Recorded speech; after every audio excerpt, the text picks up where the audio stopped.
ചില ആളുകളുടെ മരണം അത് നമുക്ക് വല്ലാത്ത ദുഃഖമുണ്ടാക്കും, വലിയ നഷ്ടങ്ങളുണ്ടാക്കും.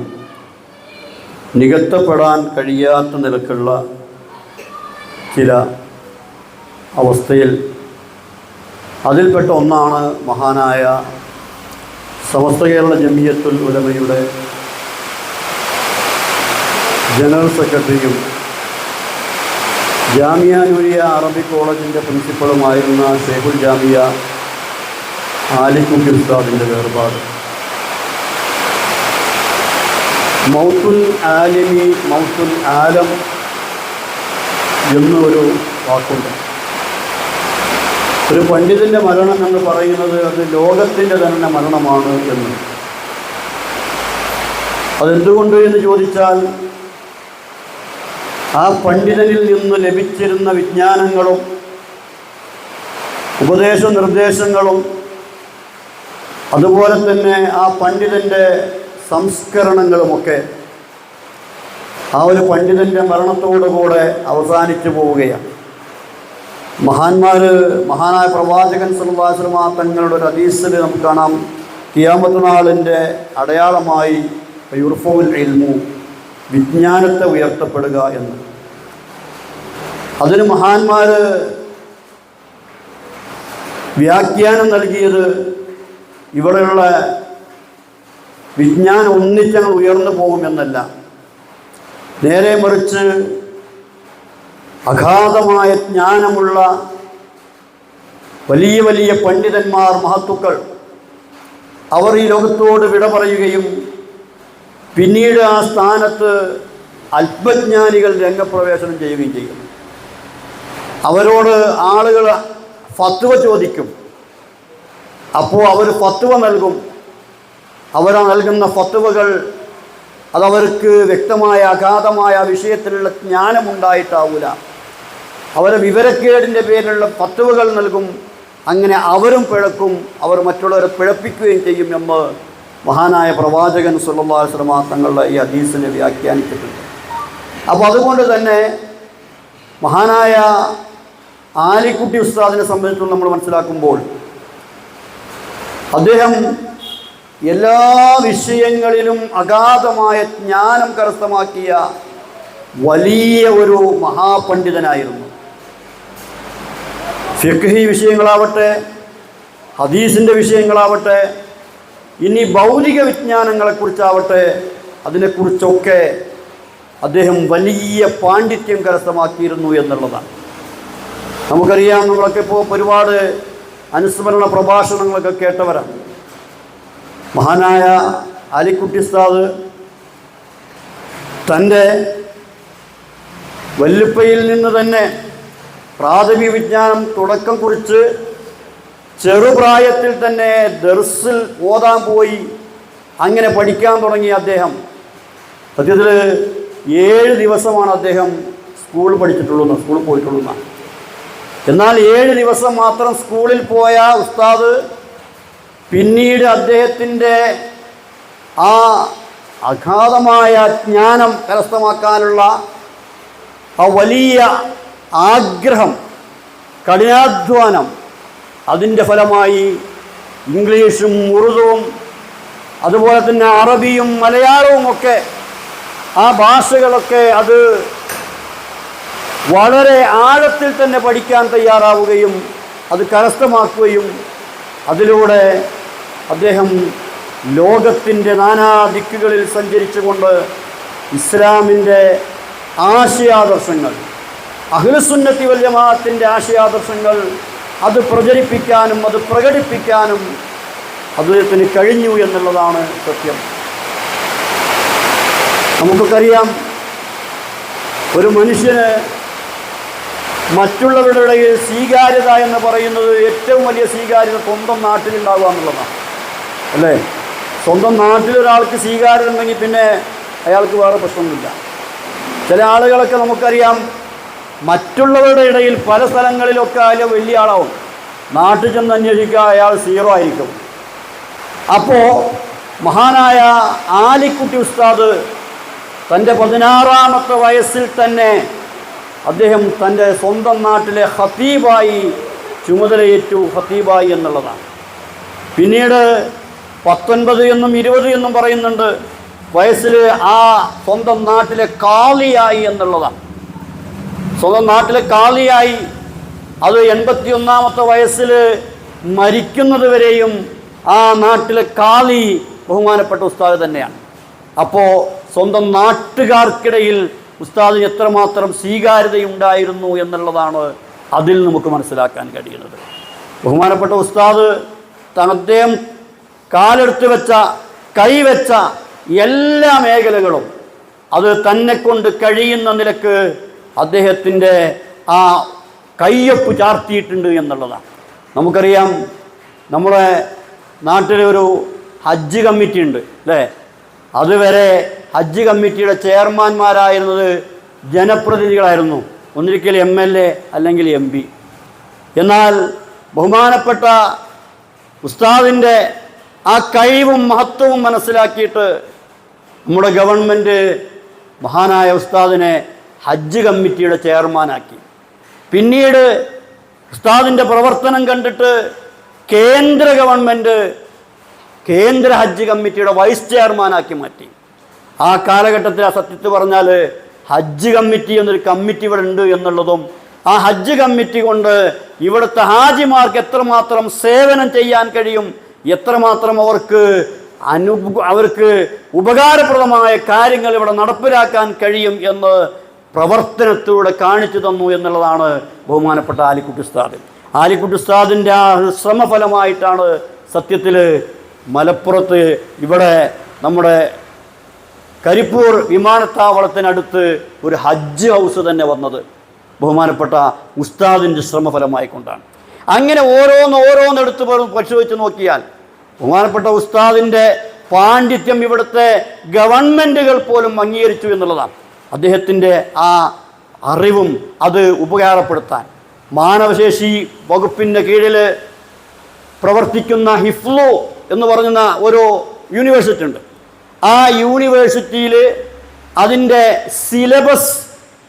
സിലബസ് ഉണ്ടാക്കുന്ന ആ സിലബസ് കൈകാര്യം ചെയ്യുന്ന അതിൻ്റെ സമിതിയിലേക്ക് ബഹുമാനപ്പെട്ട ഉസ്താദിനെ തിരഞ്ഞെടുത്തു എന്നുള്ളതാണ്. അപ്പോൾ അത് ചെറിയ കാര്യമല്ല. ഒരാൾക്ക് നമ്മൾ സാധാരണ കിതാബോധി പഠിച്ച വെറും ഒരു കിതാബോധി പഠിച്ചുകൊണ്ട് മാത്രം നടക്കുന്ന കാര്യമല്ല.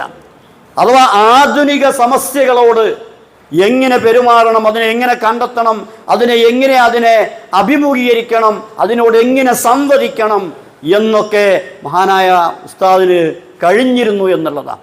അതുപോലെ തന്നെ ഒരിക്കൽ കേരള സർവകലാശാലയിൽ ഉസ്താദ് അവിടുത്തെ വിദ്യാർത്ഥികൾക്ക് ക്ലാസ് എടുക്കുകയാണ്. ആ വിദ്യാർത്ഥികളോട് സംവദിക്കുകയാണ്. ആ സമയത്ത് ആ വിദ്യാർത്ഥികൾ ചോദിച്ച ചോദ്യങ്ങൾക്ക് ബഹുമാനപ്പെട്ട ഉസ്താദ് ഇംഗ്ലീഷിൽ തന്നെ വ്യക്തമായ മറുപടികൾ നൽകുകയാണ്. അത് ആ സമയത്ത് നമ്മൾ മനസ്സിലാക്കേണ്ടതുണ്ട്. അപ്പോൾ ഉസ്താദിൻ്റെ വേഷം തന്നെ ആ നീളക്കുപ്പായവും ആ തലീക്കെട്ടും. നമ്മളൊക്കെ ഇപ്പം ഒന്ന് വളരെ സ്റ്റൈലിൽ തലീക്കെട്ടുന്ന ആൾക്കാരുണ്ട്. എന്നാൽ ഉസ്താദ് തലീക്കെട്ട് അങ്ങനെയാണോ?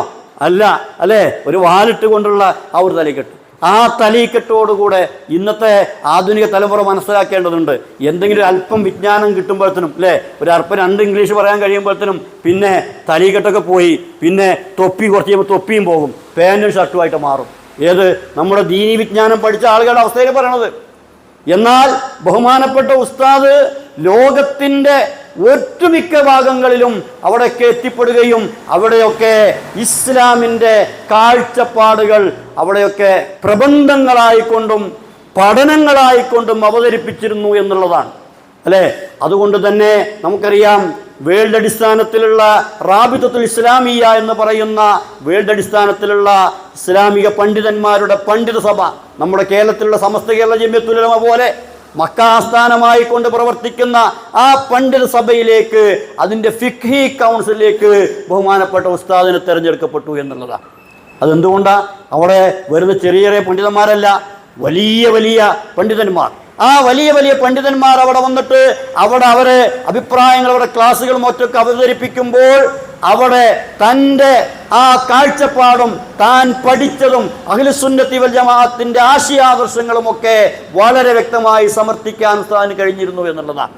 ഒരിക്കൽ ആ ഒരു കൗൺസിലിൽ ഖുതുബയുടെ ഭാഷയെക്കുറിച്ചുള്ള ചർച്ച വന്നു. പലരും പറഞ്ഞു ഓരോ നാട്ടിലും ആ നാട്ടിലത്തെ ഭാഷക്കനുസരിച്ച് എന്ത് ചെയ്യണം, ഖുതുബ നിർവഹിക്കണം. അല്ലേ, നമ്മുടെ നാട്ടിലുണ്ടല്ലേ ഇപ്പോൾ കുറേ ആൾക്കാർ അങ്ങനെ പറഞ്ഞിട്ട്, കാരണം ഖുതുബ എന്ന് പറഞ്ഞാൽ പ്രസംഗമാണ്, പ്രസംഗം എന്ന് പറഞ്ഞാൽ തിരിയണ ഭാഷയിൽ പറയണം എന്ന് പറഞ്ഞ് നടക്കുന്ന ആൾക്കാരുണ്ട്. ഈ നിലക്കുള്ള പുതിയ ആധുനിക കാഴ്ചപ്പാടുള്ള പണ്ഡിതന്മാരും ഉണ്ടായിരുന്നു അവിടെ. അവരത് അവതരിപ്പിച്ചപ്പോൾ ബഹുമാനപ്പെട്ട ഷെയ്ഖുൽ ജാമിയ അലിക്കുട്ടി ഉസ്താദ് അവിടെ ഹദീസുകളുടെയും പ്രമാണങ്ങളുടെയും ഒക്കെ അടിസ്ഥാനത്തിൽ ആ അഭിപ്രായത്തെ ശക്തമായി ഖണ്ഡിക്കുകയും അവസാനം അവർ തീരുമാനമെടുക്കുകയും ചെയ്തു, ഇപ്പം നിലവിലുള്ളത് പോലെ അറബി ഭാഷയിൽ തന്നെ ഖുതുബ തുടർന്ന് പോട്ടെ. അങ്ങനെ പല സന്ദർഭങ്ങൾ ഉണ്ടായിട്ടുണ്ട്. ഒരിക്കൽ മഹാനായ ആലിക്കുട്ടി ഉസ്താദ് ഹജ്ജിന് പോയ സന്ദർഭത്തിൽ, ആ ഹജ്ജിന് പോയ സന്ദർഭത്തിൽ അവിടെ ഹജ്ജ് വേളയിൽ പല ഭാഗങ്ങളിൽ നിന്നും വന്ന പണ്ഡിതന്മാർ ഒരുമിച്ച് കൂടിയിട്ട് അവർ യോഗം കൂടും, അങ്ങനെ പല കാര്യങ്ങളും ചർച്ച ചെയ്യും. അങ്ങനെ ഒരിക്കൽ അങ്ങനെ ഒരു ചർച്ച നടക്കുകയാണ്. ബഹുമാനപ്പെട്ട ഉസ്താദും അവിടെ എനിക്ക് ഇതിൽ കയറിയിരുന്നൂടെ ചോദിച്ചു. കയറിയിരുന്നു. അങ്ങനെ ഉസ്താദും അവിടെ അവരുടെ ചർച്ചകൾ കേൾക്കുകയാണ്. അപ്പോൾ അവിടെ ചർച്ചകൾ നടക്കുമ്പോൾ മിനയിലുള്ള സംവിധാനങ്ങളുണ്ടല്ലോ, മിനയിൽ ബിൽഡിംഗ് പണിയാൻ പറ്റുമോ, ആജിമാർക്ക് അവിടെ കെട്ടിടം പണിത് സ്ഥിരമായിട്ടുള്ള കെട്ടിടം പണിയാൻ പറ്റുമോ എന്നൊക്കെ ചർച്ചകളാണ് നടക്കുന്നത്. അപ്പോൾ പലരും അനുകൂലിക്കുന്നു, പലരും അതിനെ എതിർക്കുന്നു. ആ സമയത്തും മഹാനായ പ്രവാചകൻ സല്ലല്ലാഹു അലൈഹി വസല്ലം തങ്ങളുടെ ഹദീസ് ഉദ്ധരിച്ചുകൊണ്ട് ബഹുമാനപ്പെട്ട ആലിക്കുട്ടി ഉസ്താദ് അവരുടെ മുന്നിൽ ആ വിഷയം വ്യക്തമായി സമർപ്പിക്കുകയും ഇവിടെ ആ താൽക്കാലിക ടെൻറ്റുകളല്ലാത്ത മറ്റൊരു സ്ഥിരം ഒരു ബിൽഡിങ്ങുകൾ അവിടെ പണിത് ഹജ്ജിമാർക്ക് സൗകര്യം ചെയ്യുന്നത് അത് റസൂലുള്ളാഹി സ്വല്ലല്ലാഹു അലൈഹി വസല്ലം തങ്ങൾ നമുക്ക് പഠിപ്പിച്ചു തരാത്തതാണെന്നും അതിൻ്റെ ആവശ്യമില്ല എന്നുമുള്ളത് മഹാനായ ആലിക്കുട്ടി ഉസ്താദ് അവിടെ സമർപ്പിച്ചു എന്നുള്ളതാണ്. അങ്ങനെ ഓരോ വിഷയങ്ങൾ എടുത്ത് പരിശോധിക്കാനും ഇതൊക്കെ വെറുതെ പറഞ്ഞാൽ പോരാ, അല്ലേ? വലിയ പണ്ഡിതന്മാരുടെ ചെന്നിട്ട് കാര്യങ്ങൾ പറയുമ്പോൾ അത് എവിടുന്ന് പറയുന്നു എന്ന് പറയണം, അതിൻ്റെ അടിസ്ഥാനം എന്താണെന്ന് പറയണം, അതിൻ്റെ എവിടുന്നാണ്, ആരാണ് അതിന് അവലംബം, എൻ്റെ അവലംബം എന്താണെന്ന് പറയണം. അങ്ങനെ അതൊക്കെ വ്യക്തമായി സമർപ്പിക്കാൻ ബഹുമാനപ്പെട്ട ഉസ്താദിന് കഴിഞ്ഞിരുന്നു എങ്കിൽ ഉസ്താദ് അത്രമാത്രം പാണ്ഡിത്യം നേടിയിരുന്നു എന്നുള്ളതാണ്. എന്നാൽ ഉസ്താദിൽ നിന്ന് നമുക്ക് പഠിക്കാനുള്ള ചില പാഠങ്ങളുണ്ട്. ഇത്രയൊക്കെ വലിയ പണ്ഡിതനായി മാറിയിട്ടും ഇത്രയൊക്കെ വലിയ സ്ഥാനങ്ങളിലേക്ക് ഉയർത്തപ്പെട്ടിട്ടും ബഹുമാനപ്പെട്ട ഉസ്താദിൻ്റെ ഒരൽപ്പം പോലും അഹങ്കാരം എന്ന് പറയുന്നത് അവിടെ ഉണ്ടായിരുന്നില്ല. ഒരു മനുഷ്യന് എത്രത്തോളം വിനയം കാണിക്കാൻ കഴിയുമോ അത്രത്തോളം വിനയത്തിൻ്റെ ഒരു മകുടോദാഹരണമായിരുന്നു ബഹുമാനപ്പെട്ട ആലിക്കുട്ടി ഉസ്താദ്. ആലിക്കുട്ടി ഉസ്താദിൻ്റെ ആ ജീവിതം, അല്ലേ? എത്ര വലിയ പണ്ഡിതനായിട്ടും അവിടെ ഏത് ചെറിയ കുട്ടികളോടും ഏത് ചെറിയ മുത്താലിമിനോടും വളരെ സൗഹൃദത്തിൽ പെരുമാറുകയും വളരെ ചിരിച്ചുകൊണ്ട് ഏതൊരാളോടും വളരെ ചിരിച്ചുകൊണ്ട് പെരുമാറുന്നൊരു സ്വഭാവം. ഒരാൾക്ക് ഒരിക്കൽ ഉസ്താദിനോടൊന്ന് ബന്ധപ്പെട്ടാൽ ആ ഉസ്താദ് അയാളുടെ മനസ്സിൽ ഹൃദയത്തിലാണ് കയറിക്കൂടും. അത്രമാത്രം നമുക്കറിയാം. പല വിഷയങ്ങളും നമ്മുടെയൊക്കെ നാടുകളിൽ ഉണ്ടായിട്ടുണ്ട്. പലപ്പോഴും പല വിഷയങ്ങൾ ഉണ്ടായിട്ട് പല പ്രശ്നങ്ങളും പല വിവാദങ്ങളൊക്കെ ഉണ്ടായിട്ടുണ്ട്. പക്ഷെ ആ വിവാദങ്ങളിലൊക്കെ ബഹുമാനപ്പെട്ട ഉസ്താദിൻ്റെ കാഴ്ചപ്പാട് വ്യക്തമായി അവതരിപ്പിക്കും. എങ്കിലും അവിടെ മറ്റൊരാളെ കുറ്റപ്പെടുത്തിക്കൊണ്ടോ മറ്റൊരാളെ അവഹേളിച്ചുകൊണ്ടോ അയാളുടെ ആത്മാഭിമാനത്തിന് ക്ഷതം വരുത്തിക്കൊണ്ടോ ബഹുമാനപ്പെട്ട ഉസ്താദ് പ്രസംഗിക്കാറില്ല, പറയാറില്ല. നമ്മൾ ആരും കേട്ടിട്ടുണ്ടോ ഉസ്താദിന്റെ പ്രസംഗത്തിൽ അങ്ങനെ പറയുന്നത്? ഇല്ല. അതാണ് യഥാർത്ഥത്തിൽ ഒരു പണ്ഡിതൻ എങ്ങനെ ആയിരിക്കണം എന്നുള്ളത് ബഹുമാനപ്പെട്ട ഉസ്താദ് തൻ്റെ ജീവിതം കൊണ്ട് നമുക്ക് പഠിപ്പിച്ചു തന്നു എന്നുള്ളതാണ്. അതുകൊണ്ട് തന്നെ നമ്മളിവിടെ ഒരുമിച്ച് കൂടിയിട്ട് ഉസ്താദിനെ അനുസ്മരിക്കുമ്പോൾ ഇതിൽ നിന്ന് നമുക്ക് ചിലത് പാഠം ഉൾക്കൊള്ളാനുണ്ട്. എന്തിനാപ്പോൾ നമ്മൾ ഈ അനുസ്മരണ സമ്മേളനമൊക്കെ നടത്തുന്നത്? അനുസ്മരണ സമ്മേളനം നടത്തുമ്പോൾ 3-4 കാര്യങ്ങൾ അതിലുണ്ട്. അതിൽ ഒന്നാമത്തേത്, നമുക്ക് നമ്മുടെ കുറവുകൾ ഒന്ന് വിലയിരുത്താൻ കഴിയും, അല്ലേ? ഒരു മഹാനെ പറ്റി പറയുമ്പോൾ എൻ്റെ കുറവുകൾ എനിക്ക് മനസ്സിലാക്കാൻ കഴിയും. ഞാൻ അവിടേക്ക് എത്തിയിട്ടില്ലല്ലോ, ഞാൻ എൻ്റെ ജീവിതത്തിൽ എന്തൊക്കെ കുറവുകളുണ്ട്, പോരായ്മകളുണ്ട് എന്നൊന്ന് മനസ്സിലാക്കാൻ കഴിയും.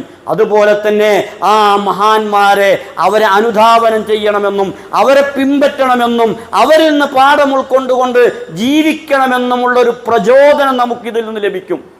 നമുക്കൊരു പ്രചോദനം കിട്ടും, അല്ലേ? ഞാൻ എങ്ങനെ ജീവിക്കണം എന്നതിനെക്കുറിച്ചൊരു പ്രചോദനം നമുക്ക് ലഭിക്കും. അതുപോലെ തന്നെ മറ്റൊന്ന് നമുക്കറിയാം, ദിക്റുസ് അംബിയായി ഇബാദത്തും വദിക്റുസ് സ്വാലിഹീന കഫാറത്തുൻ എന്ന് മഹാനായ പ്രവാചകൻ സല്ലല്ലാഹു അലൈഹി വസല്ലം തങ്ങൾ പഠിപ്പിച്ചിട്ടുണ്ട്. അഥവാ അംബിയാക്കന്മാരെ സ്മരിക്കൽ അത് ഇബാദത്താണ്, സ്വാലിഹീങ്ങളെ സ്മരിക്കൽ അത് കഫാറത്താണ്. കഫാറത്ത് എന്ന് പറഞ്ഞാൽ നമ്മളിൽ നിന്ന് സംഭവിച്ചു പോയ തെറ്റുകുറ്റങ്ങൾ പൊറുക്കാനുള്ള ഒരു കാരണമാണ് എന്ത്? സ്വാലിഹീങ്ങളെ അനുസ്മരിക്കുക എന്നുള്ളത്. അതുകൊണ്ടാണ് വിശുദ്ധ ഖുർആനിൽ ഒരുപാട് സ്ഥലത്ത് അല്ലേ വദ്കുറുഫിൽ കിതാബി എന്ന് പറഞ്ഞിട്ട് അങ്ങനെ പറയും. ഇസ്മായിലിനെ കുറിച്ച് ഓർക്കുക, ഇബ്രാഹിമിനെ കുറിച്ച് ഓർക്കുക അലൈഹിമുസ്സലാം, അങ്ങനെ ഓരോ പ്രവാചകന്മാരെ പേര് പറഞ്ഞിട്ട് ആ പ്രവാചകന്മാരെ കുറിച്ച് സ്മരിക്കാൻ, ഓർക്കാൻ, അവരുടെ ചരിത്രങ്ങൾ ഒക്കെ നമ്മളോട് വിശുദ്ധ ഖുർആനിൽ ഇങ്ങനെ പല ആവർത്തി അല്ലേ. ഒരു പ്രവാചക ചരിത്രം ഒരാളത്തെ പറഞ്ഞിട്ടുള്ളത് ആണോ? അല്ല, ഇടയ്ക്കിടക്ക് പറയാൻ. അങ്ങനെ ഇടയ്ക്കിടക്ക് നമ്മൾ ഒന്ന് വരുത്തി നോക്കി നോക്കും, ഇതെന്താ കഥ പുസ്തകം തോന്നും അല്ലേ? ചരിത്രമല്ലേ പറയണത്, കഥയല്ലേ പറയണത്? എന്തിനാ അത് പറയുന്നത്? എന്തിനാണ് ആ ചരിത്രം നമ്മളോട് വിശുദ്ധ ഖുർആൻ പറയുന്നത്? നമ്മളത് ആ ചരിത്രം പഠിച്ചിട്ട് അതിൽ നിന്ന് പാഠം ഉൾക്കൊള്ളാനാണ്. ധിക്കാരിയായാൽ അവന് ലഭിക്കുന്ന ശിക്ഷയും അവന്റെ അധപ്പതനവും വിശുദ്ധ ഖുർആൻ പഠിപ്പിച്ചിട്ടുണ്ട്. അതിനാണ് ഫിറഔന്റെയും അതുപോലെ തന്നെ മറ്റ് അഹങ്കാരികളുടെയൊക്കെ കഥ വിശുദ്ധ ഖുർആൻ നമ്മളോട് പറഞ്ഞു തരുന്നത്. അതുപോലെ തന്നെ സത്യവിശ്വാസിയായാൽ, അള്ളാഹുവിനനുസരിച്ചാൽ അവന് ലഭിക്കുന്ന നേട്ടങ്ങളും അവന് ലഭിക്കുന്ന ഭാഗ്യങ്ങളും ഒക്കെ വിശുദ്ധ ഖുർആൻ നമുക്ക് പഠിപ്പിച്ചു തരുന്നുണ്ട്. ഇത് തന്നെയാണ് സത്യത്തിൽ നമ്മിൽ നിന്ന് മറഞ്ഞു പോയ മഹാരഥന്മാരെ കുറിച്ച് അനുസ്മരിക്കുമ്പോൾ നമുക്കതിൽ നേടാനുള്ളത്. അവരിൽ നിന്ന് പാഠം ഉൾക്കൊണ്ടുകൊണ്ട് നമ്മുടെ ജീവിതം ധന്യമാക്കാൻ, അതുപോലെ നമ്മുടെ വീഴ്ചകളും കുറവുകളും മനസ്സിലാക്കി അത് പരിഹരിക്കാൻ, അതോടൊപ്പം തന്നെ അള്ളാഹുവിനുള്ളൊരു ഇബാദത്ത്, നമ്മുടെ പാപങ്ങൾ പൊറുക്കാനുള്ളൊരു അവസരം എന്ന നിലയിലാണ് നമ്മളിത് ഒരുമിച്ച് കൂടിയിട്ടുള്ളത്. അതുകൊണ്ട് തന്നെ ഞാൻ ദീർഘിപ്പിക്കുന്നില്ല. അള്ളാഹു സുബ്ഹാനഹു തആല ബഹുമാനപ്പെട്ട ഉസ്താദ് അവിടുന്ന് നമ്മൾക്ക് മുന്നിൽ കാണിച്ചു തന്ന പാന്താവുണ്ട്. ആ പാന്താവ് അനുസരിച്ച് ജീവിക്കാൻ അള്ളാഹു നമുക്ക് തൗഫീക്ക് നൽകുമാറാവട്ടെ. അല്ലേ, ആയിരങ്ങൾ പതിനായിരങ്ങളാണ് ആ മരണ വാർത്ത കേട്ടിട്ട് അവിടേക്ക് ഒഴുകിയെത്തിയത്. ആ പാതിരാത്രിയിലും കോരിച്ചൊഴിയുന്ന മഴയത്തും അല്ലേ ആളുകൾ ആ മുഖമൊന്ന് ദർശിക്കാൻ വേണ്ടി ക്യൂ നിൽക്കുകയായിരുന്നു.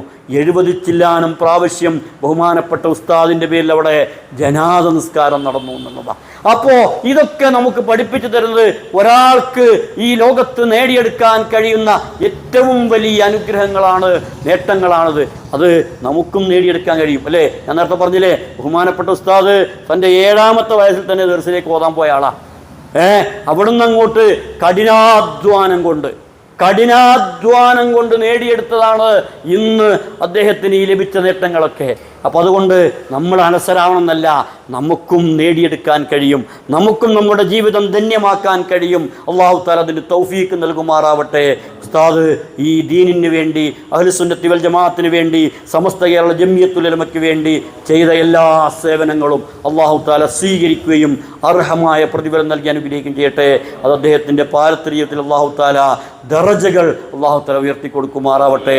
ആ ഉസ്താദിനോട് കൂടെ നാളെ സ്വർഗീയ ലോകത്ത് ഒരുമിച്ച് കൂടാൻ അള്ളാഹു നമുക്കെല്ലാവർക്കും ഭാഗ്യം നൽകി അനുഗ്രഹിക്കട്ടെ. ഉസ്താദിൻ്റെ വേർപാട് കൊണ്ട് ഈ സമൂഹത്തിന്, സമസ്ത കേരള ജംഇയ്യത്തുൽ ഉലമയുടെ മഹത്തായ ഈ പ്രസ്ഥാനത്തിന്, അതിൻ്റെ പ്രവർത്തകർക്ക് അനുഭവപ്പെട്ട ഈ നഷ്ടം അള്ളാഹു തആല അതിനേക്കാളും ഹൈറായവരെ കൊണ്ട് അള്ളാഹു തആല നികത്തി തരുമാറാവട്ടെ. അള്ളാഹു തആല ജീവിക്കുന്ന കാലമത്രയും ഇസ്സത്തോടെ, ആരോഗ്യത്തോടെ, തഖ്വയോടുകൂടെ ജീവിക്കുവാനും മരണം ഹൈറാകും സമയത്ത് ലാ ഇലാഹ ഇല്ലല്ലാഹ് എന്ന കലിമത്തു തൗഹീദ് ഉച്ചരിച്ച് മരിക്കാനും അള്ളാഹു നമുക്കെല്ലാവർക്കും ഭാഗ്യം നൽകി അനുഗ്രഹിക്കുമാറാവട്ടെ എന്ന് പ്രാർത്ഥനയോടെ ഞാൻ എൻ്റെ വാക്കുകൾക്ക് വിരാമം കുറിക്കുന്നു. വാഹിർ ദഅ്വാനാ അൽഹംദുലില്ലാഹി റബ്ബിൽ ആലമീൻ. അസ്സലാമു അലൈക്കും വറഹ്മത്തുള്ളാഹി വബറകാതുഹു. വീഡിയോ ഇഷ്ടപ്പെട്ടെങ്കിൽ ലൈക്ക് ചെയ്യാനും ഷെയർ ചെയ്യാനും